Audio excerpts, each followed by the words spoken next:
प्रिय छात्रों, सुप्रभात।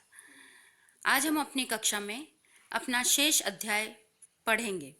अभी तक के अध्याय में हमने पढ़ा कि दोनों बेटियों को जन्मदिन के अवसर पर माँ एक नई शिक्षा देना चाहती है और वो उन छुट्टियों में उनसे सिलाई कढ़ाई का काम करवाती है और वो भी अपने इस सिलाई कढ़ाई के कार्य से बहुत खुश हैं। आगे हम पढ़ते हैं जब माँ और बेटियां फिर से अपनी बात शुरू करती हैं। अर्पिता, अर्चना, पता है आज क्या तारीख है? मम्मी ने बटन टाँगती हुई अपनी बेटियों से पूछा। अरे, परसों तो हमारा जन्मदिन है। अर्चना चौंक उठी। कमाल है, 1.5 महीना निकल गया और पता ही नहीं चला, आश्चर्य से अर्पिता ने कहा। सच, इस बार तो छुट्टियां ऐसे बीत गई कि समय का पता ही नहीं चला। अर्चना बोली तो सभी खिलखिलाकर हंस पड़े। तुम्हें पता है, इन दिनों तुम लोगों ने 5-5 पुरानी और एक नई फ्रॉक बनाई, यानी कुल 12 फ्रॉकें, मम्मी ने प्रसन्नता से बताया। दोनों बहनें आश्चर्य से एक दूसरे का मुंह देखने लगी। फिर अर्पिता ने कहा, मम्मी, हमारे इस जन्मदिन का उपहार तो आपने हमें जन्मदिन से पहले ही दे दिया। कहाँ दिया? तुम लोग मेरी अलमारी में से निकाल लाई क्या? चौंक कर मम्मी बोली। मैं इस उपहार की नहीं मम्मी, इस उपहार की बात कर रही हूँ, अर्पिता ने कहा। इस उपहार का मतलब? आश्चर्य से मम्मी ने पूछा। मम्मी, मैं आपके द्वारा इस सिलाई के ज्ञान की बात कर रही हूँ, अर्पिता बोली।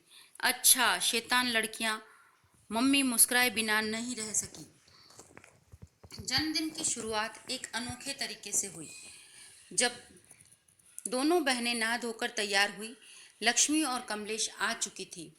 मम्मी ने उन्हें पहले ही बुला रखा था। पिकनिक पर जाने के लिए जो कुछ भी बना था, पहले उन दोनों को खिलाया। उसके बाद दोनों बहनों ने अपने हाथों से बनी फ्रॉकें उन्हें दे दी। वे दोनों फ्रॉकें देखकर खुशी से रोने लगी। उन्हें विदा कर सब लोग पिकनिक के लिए निकले तो अर्पिता ने भावुक स्वर में कहा, मम्मी, आपने सच कहा था। यह जन्मदिन यादगार और सच्चा सुख देने वाला होगा। आज हमें कमलेश को अपने जन्मदिन का सहभागी बनाने का सुख मिला है। अर्चना भी मम्मी के गले से लगकर बोली, धन्यवाद मम्मी। खुशी में डूबती उतराती टोली को लेकर कार पिकनिक की मंजिल की ओर बढ़ चली थी। यहीं पर हमारा अध्याय समाप्त होता है और इस अध्याय से हमें यह शिक्षा मिलती है कि हमें सच्चा सुख दूसरों में खुशियाँ और मुस्कुराहट बांटने से ही मिलती है। सिर्फ अपना ही अपना सोचकर हमें कोई खुशियाँ प्राप्त नहीं हो सकती, सच्चा सुख प्राप्त नहीं हो सकता है। हमें सच्चा सुख लोगों में बांटने से प्राप्त होता है, उन्हें खुशियाँ देने से प्राप्त होता है। यहाँ पर हमारा अध्याय पूरा होता है। अब आती है बात अभ्यास की। तो कुछ प्रश्न हमने जितना पाठ पहले पढ़ा था उसमें से लिखित है। अब जो पाठ हमने पढ़ा है उसी में से आप प्रश्नों के उत्तर ढूंढकर लिखें।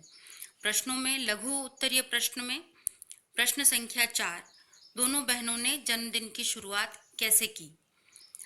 और दीर्घ उत्तरीय प्रश्न में 2 प्रश्न करने हैं। प्रश्न 3, अर्पिता और अर्चना ने माँ से जन्मदिन के पहले ही क्या उपहार प्राप्त कर लिया था? प्रश्न संख्या 4, कमलेश और लक्ष्मी के जाने के बाद अर्पिता भावुक क्यों हो गई? इसी के साथ पेज नंबर 18 पर हमारा भाषा ज्ञान का अभ्यास, जिसके प्रश्न संख्या हम 2 और 3 कर चुके हैं।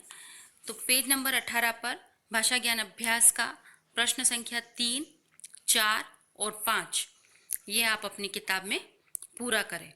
धन्यवाद।